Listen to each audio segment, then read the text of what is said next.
Man, I'm beat today. Yawn. In the crowded train during the morning rush hour, I let out a big yawn. Right now, I'm working at a bar until the wee hours of the morning. Until last month, I was working as a salesperson at a food manufacturing company.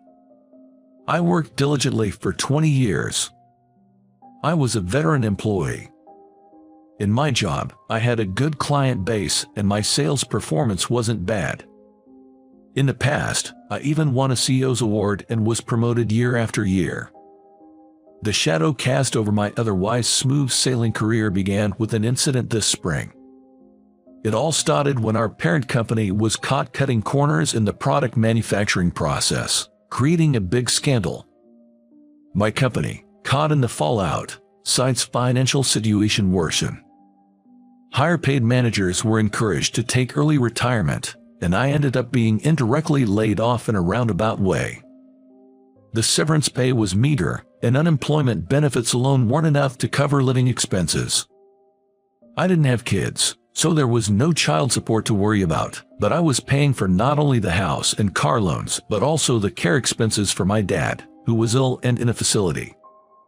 I needed to find a job as soon as possible. Any job would do, as long as it provided a stable income. The day after I was told about the layoff, I heard that a longtime employee had quit the bar I always visited after work, so I immediately asked for a job. Working nights came with a decent pay bump. I started working at the bar right after leaving the company. Working late hours is pretty tough, but I've gotten used to it. Tired from work, I rang my home's doorbell. Usually, my wife, Linda, would open the door right away, but this time she didn't come out. What's going on? I used my key to open the door. I'm home. Linda was sitting at the dining table chair.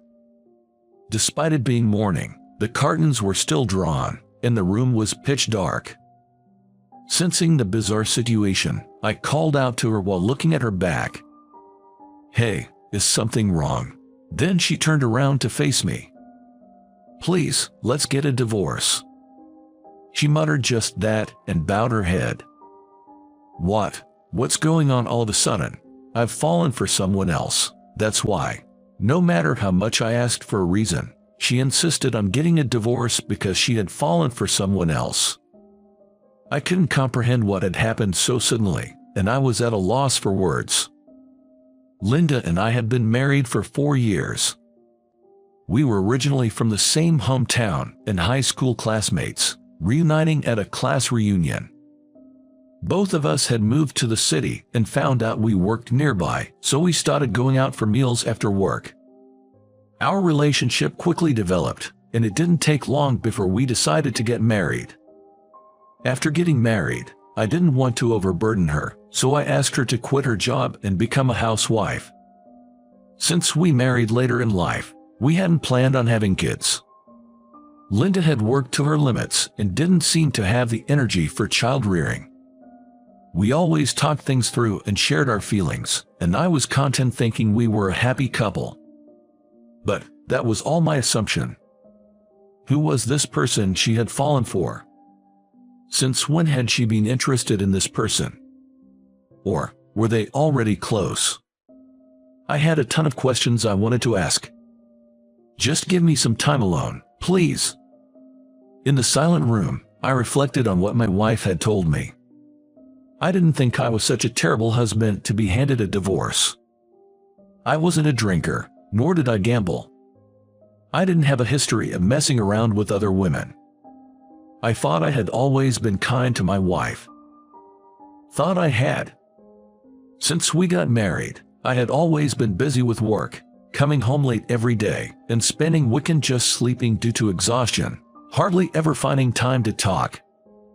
Then I got laid off and started working nights. It had been a long time since we last enjoyed time together. Maybe my wife felt lonely being alone. We never even had time to talk about it. It wouldn't be strange if she found someone else who had what I lacked, something that made her unhappy. It was the result of my failure to make her happy. I suppressed my desire to cling to her and decided to accept the divorce. After that, she packed her things and left immediately, and I was left to live alone.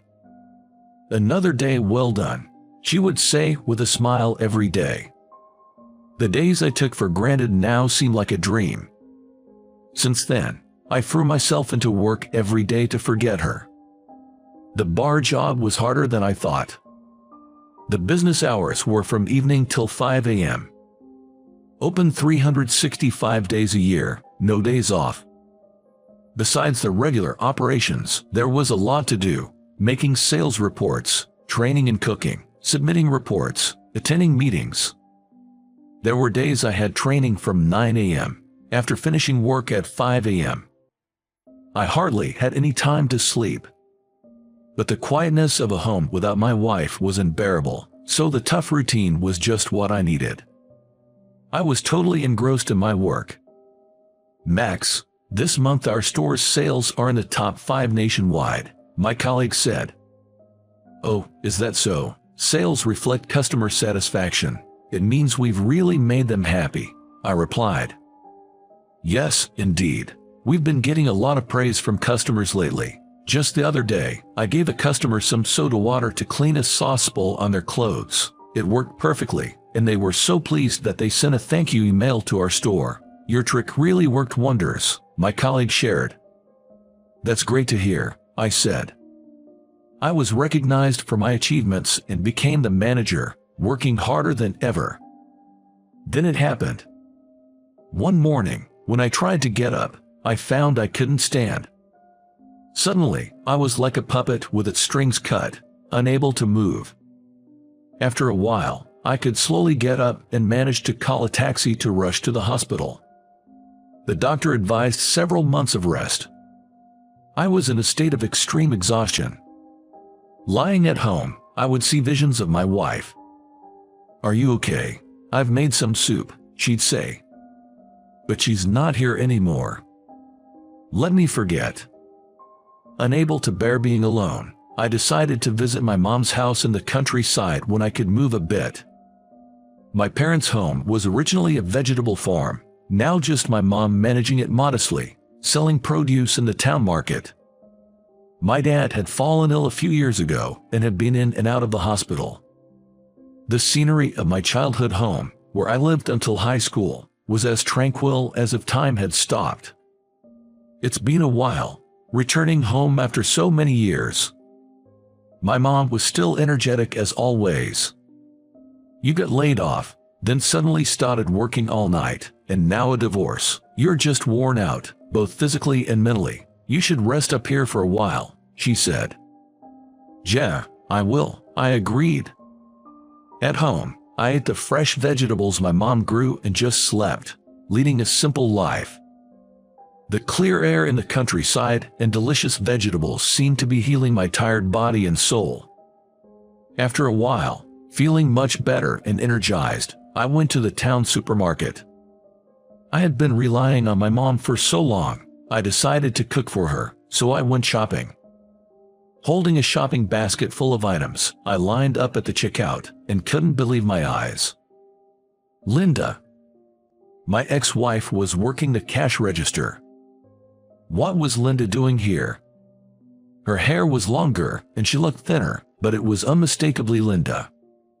I changed lines to avoid being seen and quickly paid, then went to sit in my car to think about what had just happened. Why is Linda here? Had she returned to her hometown? What happened to the person she said she loved? My mind was in chaos, in a state of panic. I couldn't just let this go. Eventually, I parked my car next to the employee entrance of the supermarket and decided to wait for her to come out and talk to her. Calling her wouldn't make her come out, and I couldn't just show up at her family's home. This store was closing in another 2 hours. I thought waiting and talking to her directly was the best option. Then, Linda passed by, pulling her bicycle. "Linda!" I shouted, jumping out of the car. Linda looked shocked, her eyes wide open. "Max, what are you doing here?" she asked, looking down, tears welling up in her eyes. What am I doing? What about you? She seemed restless as she spoke. Do you have time tomorrow? I'll email you. Okay, I'll wait for your message. Then, see you tomorrow.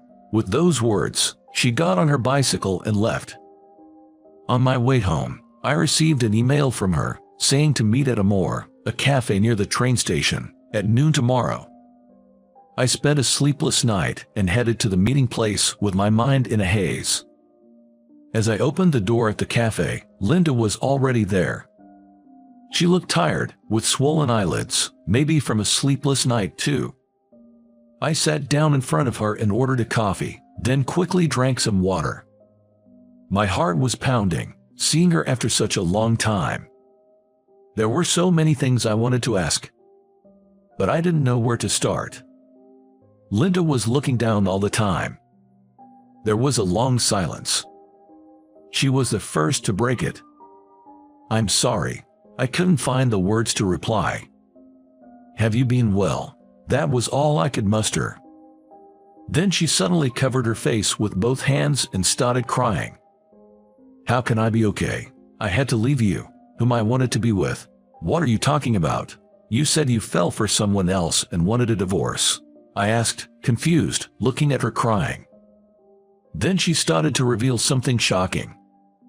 I never told you, but I have a 3-year-old daughter from my previous marriage. My ex-husband started to believe I was cheating on him, got furious, and demanded a divorce unilaterally.